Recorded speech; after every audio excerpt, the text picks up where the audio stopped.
Welcome to Mindrolling. My name is Noah Markus. I will be your host today as Raghu is off seeking enlightenment. For those of you who don't know me, I am Raghu's son. I've been a guest on this podcast on several occasions, and it's usually a pretty darn good time. Today, I'm bringing you a collection of some of the best moments from Raghu's conversations over the years with his personal podcast guru, the one and only Duncan Trussell. Duncan is a comedian and podcaster who's appeared on Mindrolling many, many times. He always brings a pretty unique perspective to the table, to say the very least. So there's 6 clips that I've pulled for this collection. The first clip comes from all the way back in episode 4. This was Raghu and Duncan's very first Mindrolling conversation. And as Raghu says, their initial meeting was, well, love at first sight.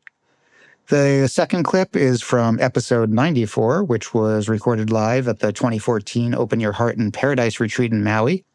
Duncan shares a lot about his crippling video game addiction, his early connection to Ram Dass, and he also shares this really beautiful moment that he had with his mother before she passed away. Third clip comes from episode 144. Raghu and Duncan get a little philosophical about gratitude, ego structures, and premeditated murder. It's all in good fun, folks. You'll just have to find out for yourself. Fourth clip comes from episode 297. Duncan and Raghu talk about identity and personality, and they really invoke the wisdom of Trungpa Rinpoche to guide this discussion. Fifth clip is from episode 385. Duncan expresses some of his frustrations with the spiritual path, while Raghu talks about how honest intention is really what allows for transformation. And then finally, last clip comes from episode 518.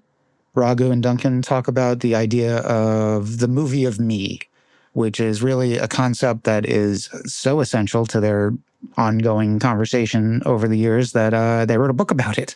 The book is called From the Movie of Me to the Movie of We, and we'll have the link available in the show notes if anyone wants to check it out.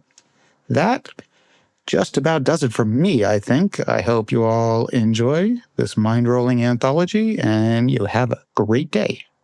Bye-bye.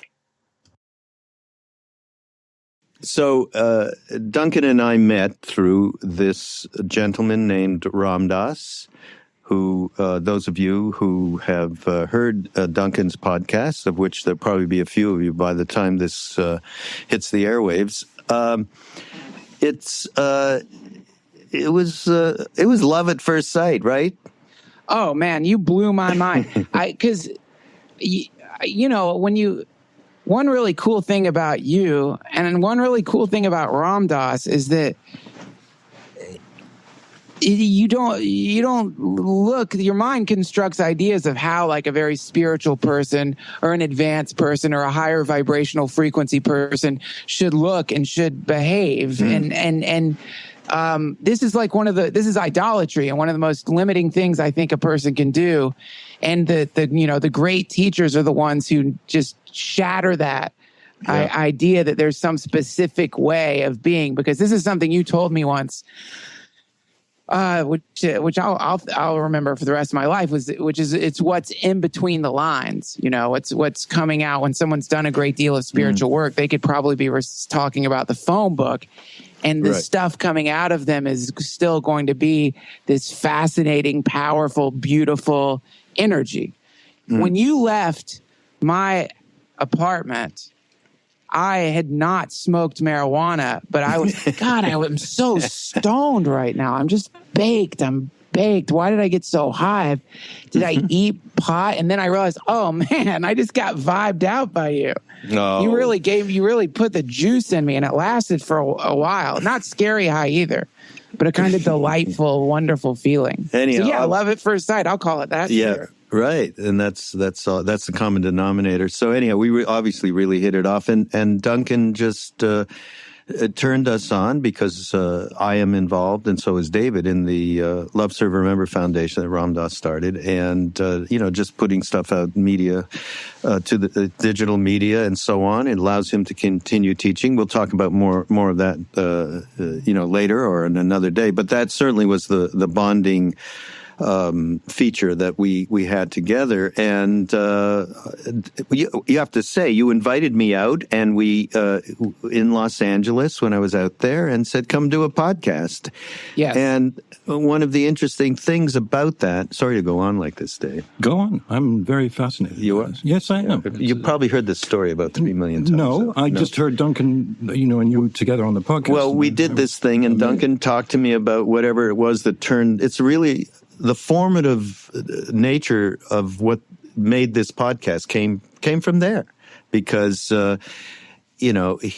we were doing he was talking about what those transformers were, what were the things that really made the change for us, and how do we get there, and so on and so forth. So that was something that basically from that jump was, gee, and it was all Duncan. It was you just saying, hey, why don't you go out and do something? And remember, I said, yeah, I got a friend. We could, we certainly could get into some nice conversations about this stuff. Yeah. So really that was the genesis of it, and going on your show and so on. And what it takes me back to is when I first personally met Ram Dass. Of course, I told you this. I met him in Montreal. I was the program director of a major rock and roll station, and they said, hey, we want you to advertise that Ram Dass is giving a lecture at McGill, and then bang, what's that? What's a Ram Dass? And Tim Leary and Richard Alpert, of course. And I said, well, I love those people. They sent me a tape, and the rest is history. We just started broadcasting Ram Dass, and I went to meet him, and, it was just this magnetism. So what we did together, 40-odd years later, was full circle. And that is a bunch of what we're trying to do with Mindrolling, by the way, is talk about the full circle nature of what we went through in late 60s, early 70s, and that transformation and what's happening now. And this is due to you telling me that there's, of course we see it. People come to Ram Dass from their 20s and 30s, a lot more these days. But there is parallels. And speak to that, would you, Duncan? Sure. Well, it's a if you getting into causality is delightful, especially when it's like positive causalities. It's really fun to map it out, and it's very human to try to map it out. It's really interesting. So if you consider it, where it gets really strange is that, it ultimately all ties back to Neem Karoli Baba, because his information, this man in a blanket started giving information to Alpert, to Ram Dass, and then he was able to articulate that information in a really easily digestible way for a lot of people.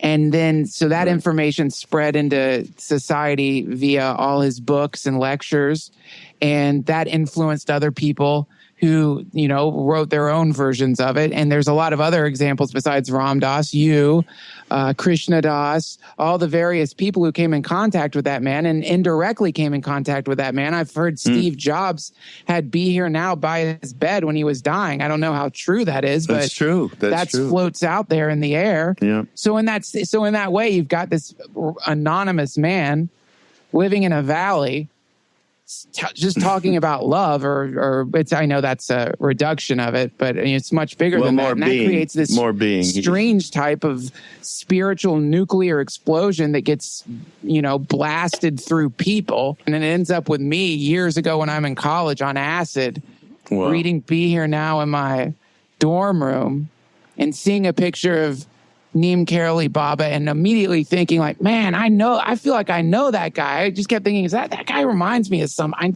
definitely run into that guy before.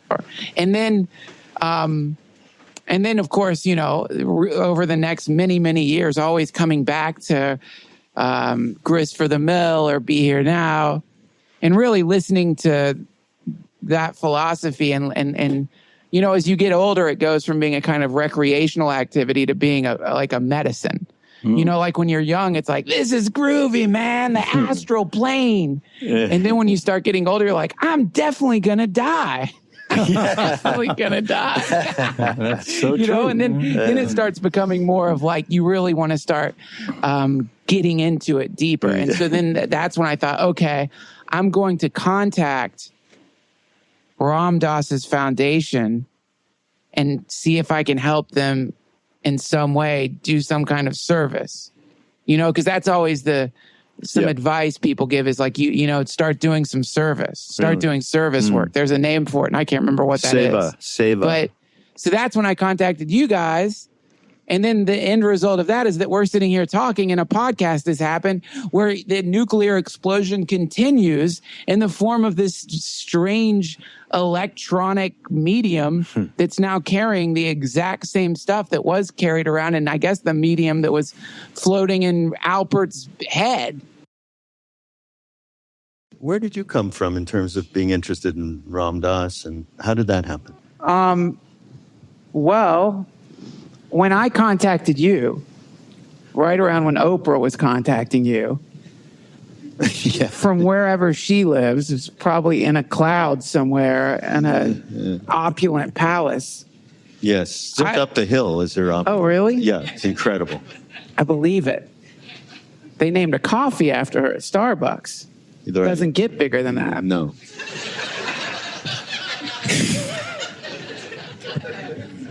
But I was in a basement in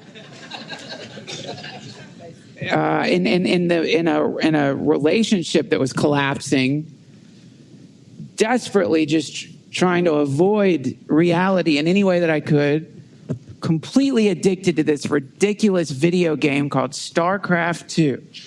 Oh, man. I didn't know that. So I was just lost and trying to do everything I could to avoid looking into the collapse that was happening in my life. And, you know, you guys, Love Serve Remember Foundation, recommends service as a yoga. And so I thought, then what I'll do is I'll send an email to the Love Serve Remember Foundation and ask if I can volunteer in any way. Oh. And so that's what happened. I emailed you from a depression basement. Oh, right. Had I known that, And I love that you give me the honor of saying that I'm somehow in the center of this thing, but I would be, obviously that's not the case. The thing that's in the center of this is the energy coming from Neem Karoli Baba and from the satsang that's formed around that energy.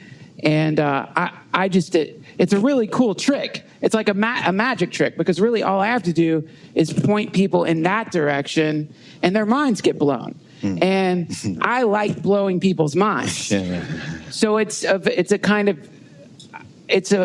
much as I would like to say that I was in a meditation trance, and I thought, the millennials must hear about love.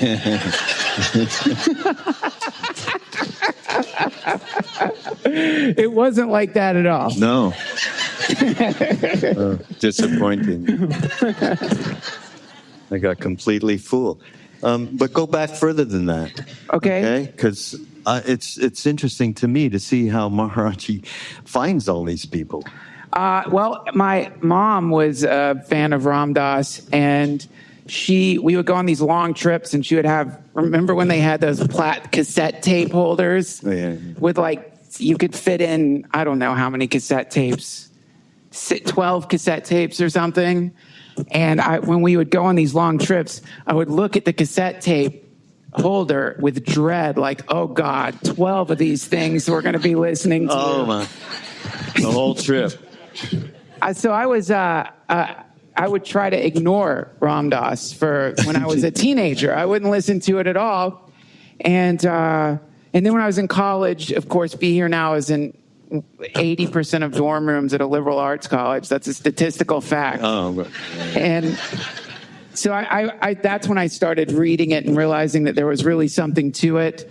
And I remember seeing a picture of Maharaji in Be Here Now and having this bizarre sense of familiarity to him. When I saw his picture, I remember thinking, God, he reminds me of someone. I just kept thinking, is it my Uncle Jimmy that he reminds me of? But my Uncle Jimmy is this fundamentalist Christian who's like a logger. So, so it wasn't him. But, and I remember after my mom got a divorce, I can remember sitting on the back porch of our house with a guy that she was dating. He was smoking a cigarette, and I was a bad teenager, so I was like, let me have a cigarette. And he's like, all right, here's a cigarette. I'm smoking with him, and we start talking about spirituality, and he looks at me, because I was trying to talk about it, and he's like, you're actually going to need this one day. he said. Yeah, he said, you'll need this one day. You don't understand. You don't really understand how important this will become to you. And then my mom died. And not immediately after I smoked the cigarette. That'd be horrible. My mom saw me smoking, and that was it, man. Yeah. She just died, collapsed right there. But then you became interested, though, in Ram Dass at that time. Well, that's when it starts. That's when you start realizing, thank God I came into contact with this kind of information, because you start playing around with it a little bit like a fun recreational hobby type of thing, which is great.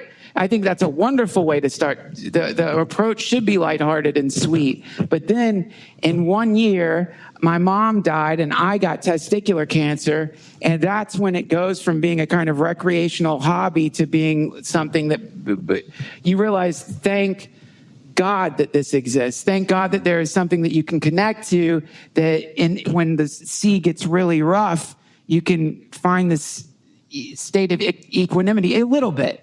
I'm not like you guys. I'm mainly just in a turbulent mind state. I'm lost. No, none of us have any turbulent waves at all. Not one. But of us. But yeah, not to get overly sappy here and talk about when my mom was dying, but when my mom was dying, I said to her, what do you want me to do? Something you ask your mom when they're dying. And she had a spiritual practice, a real spiritual practice. She was very dedicated to it. And every morning she would wake up and meditate for a long time. And you see when someone's dying, holy cow, you see how incredible that practice can be, because the grace with which she left the universe was just stunning. It's beautiful. And she said to me, I said, what do you want me to do? And she said to me, expand. Really? Wow.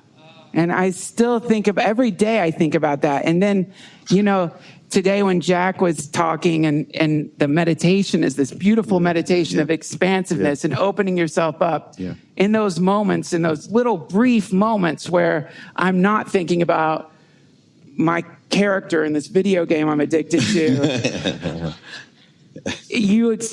I think, oh, that's what she was taught. This is what she was talking about. She knew that this is a possibility. This experience is a possibility for everybody. And so to me, that's the excitement that I get is getting a very small taste of it and then being able to get on my podcast and act like I'm an expert and talk about it like I know what I'm talking about.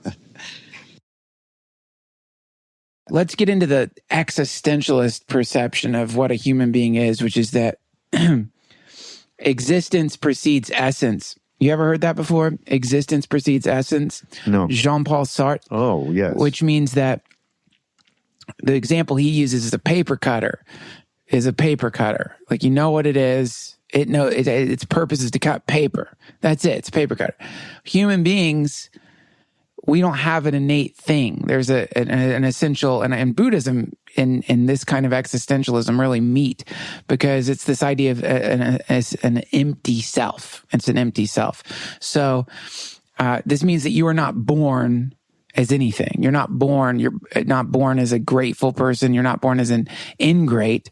It means that in every single moment, you get to decide what you want to put out there. Well, wait a minute. There are inclinations through previous lifetimes, stuff that still needs to be worked out that affects your personality, your ego structure, Sure. all of that. But you, in every single moment, you get to decide how you're going to be. You're deciding. You're not, I don't believe that the way in general, unless you, I suppose that there could be all kinds of examples of where a person's autonomy has been eradicated by what we call mental illness, intoxication. And this is why there's different degrees of murder based on, what did they say? Did you have motive before? Did you plan it? That's the worst kind of murder, where you spend some time getting a hitman to get to premeditate, right? So there's already, like, in law, an acknowledgement of the fact that in certain cases there is no autonomy there because the person's been overcome by rage, fear, intoxication, or mental illness, the insanity defense.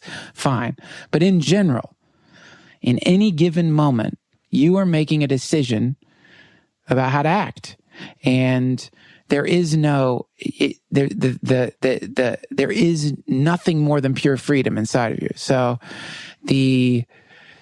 and this is very important, because otherwise we all become motes of biologic material being driven by some kind of physics engine that we don't understand yet, and all autonomy has been completely eliminated. This is when you get into Skinnerian behaviorism. This is where you get into the world of, like, no, you're not even making your decisions. So I don't choose to believe that. And so I love what he's saying, because I think the other version of it, the people who decide that they're going to act the way they feel, these are, to me, then you've basically become a form of human diarrhea, which is that, really, I think it's like a kind of diarrhea, which is that you're just spewing out whatever happens to be rolling through you at the time. These are the same people who believe that there's one self. These are the people who believe, oh yeah, it's just me. This is who I am. Or the people who are like, I'm not like that. You know, the people who are like, this is like a class. I've heard people say this. I forgive, but I never forget. Because that's what I'm like. You know, that kind of John Wayne? No, there's people who say, there's a person who has a script that they've written for themselves, and that's and they're going to live according to that script. They try to be this unwavering ego identity that never changes, and they don't realize that they are, as Gurdjieff puts it, and he uses the parable of the master returning to the manor. Do you know about this? Do you know this parable that Gurdjieff gives? No. So there's imagine the Biltmore House. Imagine the Biltmore House here in North Carolina. For those of you who don't know, there's the largest house. The biggest house in America. The Vanderbilts. The Vanderbilts built this incredible, looming, massive thing that had 30 servants, cooks, maids, you name it. And so Gurdjieff gives this wonderful parable, which is a house like that, the master is gone. And the gardener has become the chef, and the chef has become the maids, and the maids have become the chef. The house is all out of order, disjointed. And so the idea is a human being is like this house, a hive of personalities, a hive of different motivations. And some of the motivations have become in charge of things they shouldn't have become in charge of. And some of the motivations are not serving their purpose in the way that they should, which means that if you have an addictive personality, for example, and you are one of the people who think that you are someone who has fallen prey to a terrible thing, then you've missed something, which is that there's nothing stronger than an addict. A heroin addict? The problem is his strength has been applied to poison, and his strength has been applied to this terror. If you could take the motivation, the ambition of a heroin addict and move that in the direction of working out, serving people, then the heroin addict would turn into Gandhi. You know, the heroin addict could have that kind of elemental force. So the point is this: if just because you don't feel gratitude doesn't mean that you can't express gratitude. And it doesn't mean that when you express gratitude because you don't feel it, you're somehow a fraud or a phony. Hell no. I don't believe that at all. I think that in any given moment, you're a blank slate making a decision. And that's where we get into the idea of, what's the Buddhist name for nonviolence? Ahimsa. Ahimsa. And the idea is this. What do we do in the world? We got to simplify, right? So what do we do in the world? Number one, if you're around someone and you can help them, help them. Don't not help them because you don't feel like it. And this is, don't not help them because you don't feel it. So this is like, a lot of people say, I'm not going to serve the people around me because I don't want to be a fraud and helping people just because if I help people, I'm going to get some credit. So that's the concept. I think we talked about this. It's the difference between a fish shitting in a bowl and a fish shitting in the ocean. People don't complain about fish shit in the ocean. Plastic and stuff, they complain about. Fish shit, I can't even think of a time I've seen fish shit in the ocean. It's too much water.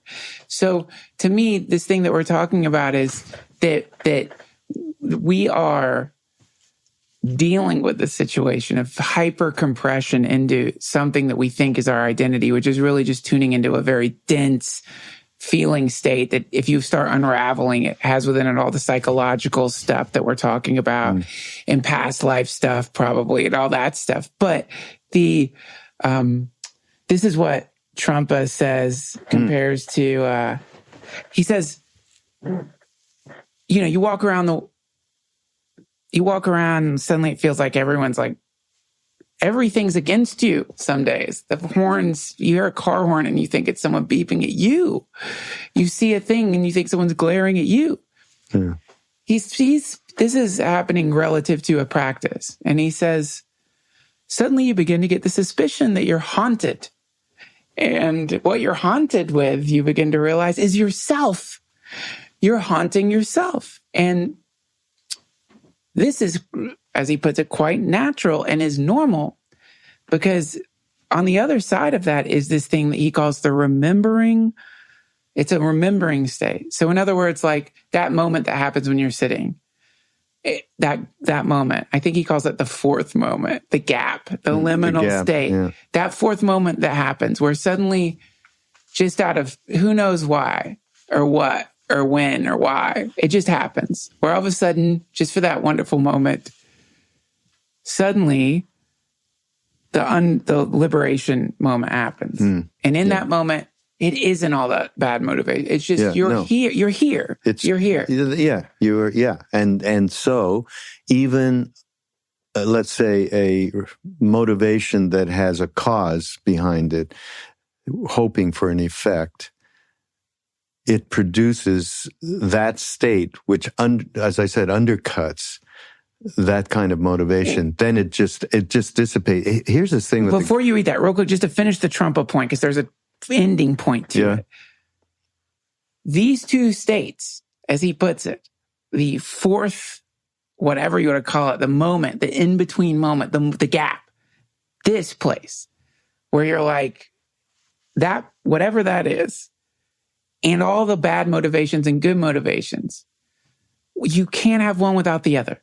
In other words, for an identity to exist, for you to exist, for me to exist, for this to even be happening, we need the bundle of stuff, the bad motivations and all of that stuff to meet this other thing, the awareness field, whatever you want to call it. What I'm saying is the two... Yeah, of course. It's why we're in a body. It's why we're in an incarnation that has all this stuff, which is perfect for us to use to transcend, into transcending. This is what I'm trying to get at, is there is, the reality of it is this thing that we are, with all the bundled motivations and all the shit that's good and all the shit that's bad, my fucking anger problems, my latent alcoholism, my fucking...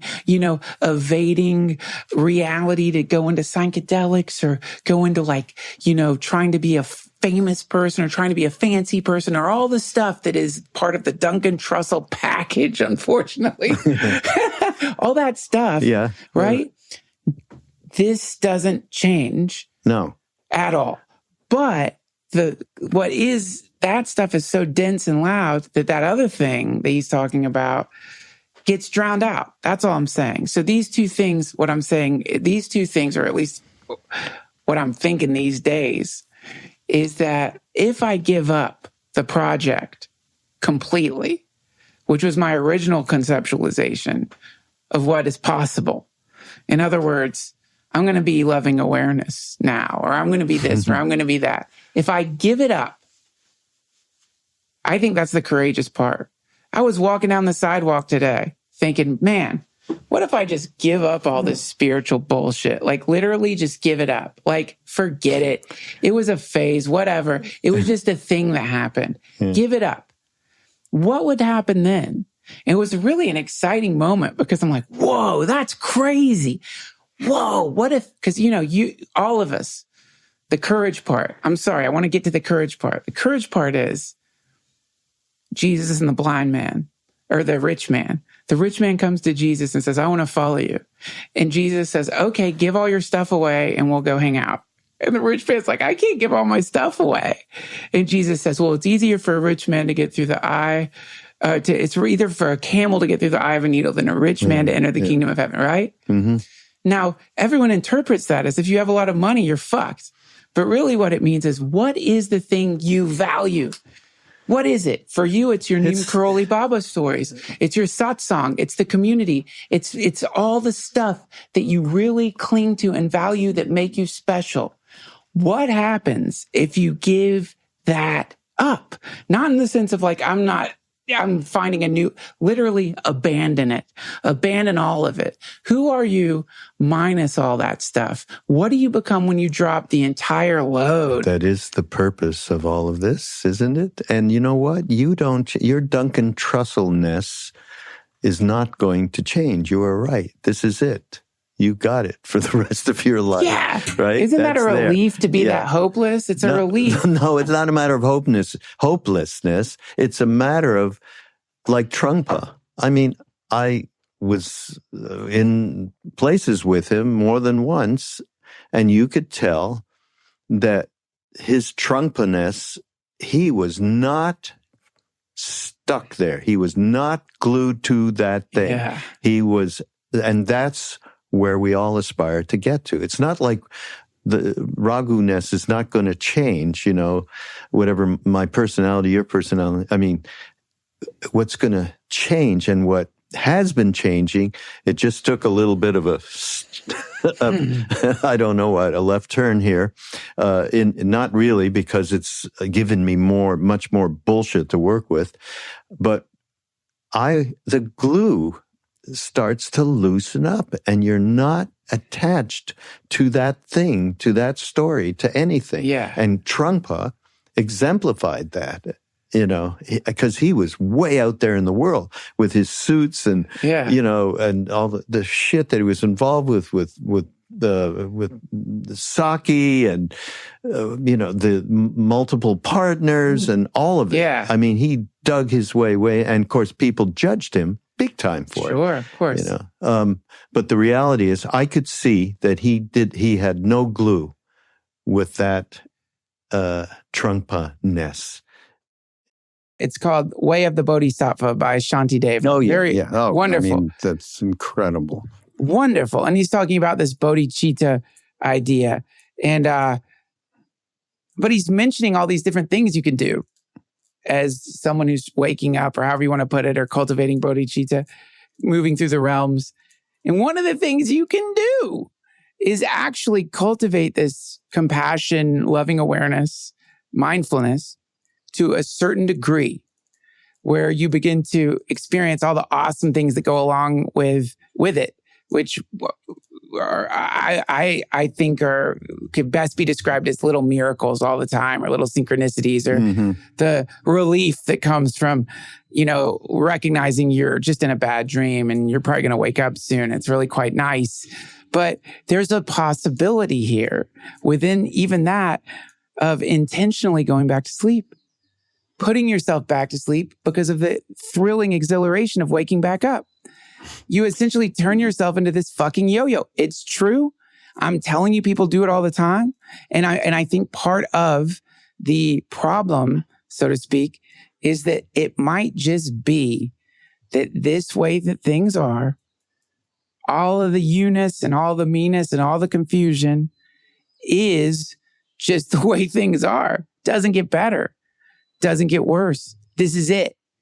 And people, that's intolerable. It's intolerable because the great dream is there's this thing around the corner that once I do the chakra exercises and the purifications and the mantras and the thing and get the initiation and then get the thing and then get all that. And then somewhere around the corner is great hope. But what if it is hopeless in the sense, no, you're there. Deal with that. Holy fuck, it can't be. You mean just this? No. Then I've just got to be me. Then I can't exert aggression against myself. So now what am I going to do? Wait, I like to think of this in practical terms as to that once the shift starts to happen. I've had a shift over many decades that I have noticed, and that is really only thing I am concerned about for myself and you and others that are around me is moving in the perspective shifts without, I don't even know why. Yes, I do practices. Yes, I've been with incredible beings. Yes, starting with Neem Karoli Baba and ending there really, and hanging out with Ram Dass as much as I did. But something happens, and it's due to something that I was going to tell this story a little earlier. It's called grace. Yeah. And something happens. But the practical application of it is certainly I am not reactive the way that I was earlier in my life. Period. Right. I am not. And it has helped me with the anger issues that I've carried in this life. It has helped me with just being more open, and I talk about that openness, that spaciousness, that self-honesty, the way in which Ram Dass talks about loving that quote unquote Krishnamurti mischief. The mischief man. It's just a happening. Yeah. It is inevitable. It's an inevitable happening. Yeah. It is our human, the human reality is certainly this ego, me thing, and getting entrapped, and you're saying, well, people could fall asleep so they can wake up again because it's so much fun. They do, and maybe that's, I would say that people do a lot of psychedelics just for the experience. That may be true, very and true. And retreats. Yeah, and retreats and whatever, meditation core. But again, it's all in, I say it's tone when we talk about a word like mischief that we've been talking about. It's all in, it's in honest intention allows for transformation. That I love. The honest intention. That I love. And that took me a long time to get to that one.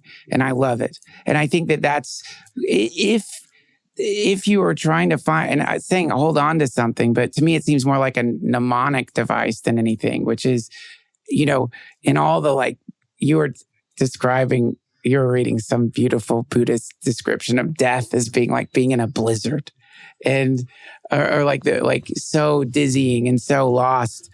So I do like having an intention like that I can refer to when I've lost all reason or all wait, what was I even doing any of this for? What was I doing this for? I don't even know what any of this shit is. Just that little intention of okay, I'm going to try to be a little kinder today. Or it's like in Annie Lamont's new book, I believe she put just trying to be a little, God, I think their prayer was, God, let me be a little less of an asshole today. Yeah. You know what I mean? But just some simple thing like that. Totally. So that I have a thing. But then part of being less of an asshole, having really become adept in earlier years at beating myself up and hating myself and all the various methods I used to sort of hurt myself, it didn't achieve the goal of some kind of stable happiness. So, and if it did, I think we'd be living in a paradise world. In other words, if we're going to go back to like, we need some subjective methodology for improving our internal ecosystem, which maybe then will reflect into the world. I think the first step has got to be peace. We're like, in other words, we're calling an end to this war against the mischief person. Yep. The mischief man and I, maybe we're not going to get along for a while. And maybe the things the mischief man wants to do, like snort ketamine for the next 50 years straight. And what I need to do as what I need to do as a father and a husband and a provider don't mix. And I'm going to be the one calling the shots in that regard, the father part, not the mischief man. Also, I understand why. And I know why that he wants to do that. I know why he likes it. And I understand why the addiction is there. And I get it. But all I'm saying is the war mentality, even using the language of war to refer to ourselves, is not useful. So to me, there's a big relief in what you're saying. The relief being, this is a process. Like, you're not really quite you might not be in control at all. And that scares the shit out of the mischief man, because the mischief man wants to be in complete control of everything. But when you start recognizing, oh, wonderful. Like when I look back and think, wait, how did I even meet Raghu? Well, how did I get to end up at Ram Dass's house? Or why do I get to have pictures of Neem Karoli Baba all over my house now? Why do I get to have that? Or why did my child in the womb get to be in the presence of Ram Dass? Or any of these things? Like when I look back and think, what was the right thing I did? Like what was the thing to deserve that? And when you know what I mean? And then when you realize, oh, I don't know that there was, or if there was, there wasn't. Well, this takes us to the origin of the movie of me, everybody. And this isn't new to many people, is Krishna Das, who would get up in his, not get up, but he'd talk about the movie of me in his chant concerts, right? And he goes, I always talk about the movie of me. We wake up in the morning, start writing, producing, directing, and acting in the movie of me. All day long, all night long. That's like the Beatles song, I, me, mine, I, me, mine, I, me, mine. Right? Where am I going? What am I doing? Do they like me? Don't they like me? What should I wear? My hair's up, my hair's down. I'm too heavy, I'm too fat, I'm too short. All day long, lifelong. Then, and this is the key I love the most, we read reviews and we get depressed. That is very accurate. Yes. Very accurate. Yeah, exactly. A ridiculous mess. So here's what you say in the very beginning, by the way. And it's a definition of a term that I didn't realize, we're so distracted. I haven't gone through this with a fine tooth comb, but you bring up a phrase that turns it on its head, the phrase. And this is what it is. Because you talk about, as a former hardcore cynic, this is you. When you say when you first met me and you're reading Ram Dass and listening to the lecture, a big part of you thought, this is cute, but it's probably bullshit, right? Yes. 100%. Not just Ram Dass, but any kind of Eastern stuff. And part of me always thought, well, this is likely a grift. You actually said that. That's yeah. Great. It's people. Well, you have to think that. How do you not think that? Like if you don't think that, you're either enlightened or a fool. There's some people that maybe still are a little foolish, but they sort of fall into it in an easier way, and they have less critical mind stuff going on. But the Mark Twain quote. Religion is what happened when the first con man met the first fool. And and this was why in the beginning I would say so many blasphemies to you to see, because like in my mind, if I could offend you successfully, if there was things I couldn't say around you that were considered to be off limits, out of line, then I would know it was bullshit, because there wasn't real like the possibility of truth if you can't say certain things. And so that was like, I was always like in the old days testing the waters by saying really crass, shitty things. to see if I got any reaction. And you never really did. I never could offend you. I never could push you over the edge and be. I'm a little bit. I'm a little bit on your side, though. I have been in my life, the side of cynicism, the side of looking askance at something until it becomes very real in my own experience, which I think is it's a good part of one's ego to have, and it's very healthy, I think. Well, you don't want to get disappointed. Yeah, it goes too far, then you're just self-sabotaging. And what you say, I think what's really exciting about me and the people that you met at that time, which is quite a long time ago, isn't it? It's like 13 years or something. 13 years. 12, 13 years, something. Anyhow, for every single person living on the planet, there is a possibility of, quote unquote, being born again. Praise That's God. what the Christians call it. And it's a pretty good name. And when I read this, because I was just leafing through, I went, wow, that puts that phrase completely, as I said, on its head. Now I have that's true. They did have a good thing going here. Yeah. But it is part of what the whole central thesis of our discussions over the last number of years, which have been around, absolutely, there is an opportunity after you realize how fucking unhappy you are to be able to encounter the path to transforming it. And I really like recognition as the way of thinking about it versus sort of building something up. Like, I think the another delightful thing about it is that we're taught here, you build things up. You work out, you get muscles, you save money. Whereas this is, depending on what your lineage, I think it's all of them, there's a kind of gradual recognition that there actually is something underneath all those tumultuous, neurotic, annoying, pestering thoughts and feelings that doesn't really seem to be localized in your body. That's a really exciting thing to start catching glimpses of. And it certainly is, once you've caught enough glimpses of it, it can become almost an anchoring point, right? Like, it's just there. It's there. And if it's not, and sometimes it's not, I mean, it depends on how bad the weather is, but the more that I've worked with David and the more that I've done my own version of contemplation and prayer, it just seems to be something that's always there for you and you just have to see it. And in other words, it's not you're not adding it to your... Right, it's the ground. Yeah, it's the ground. It's not an app. You're not downloading an app into yourself.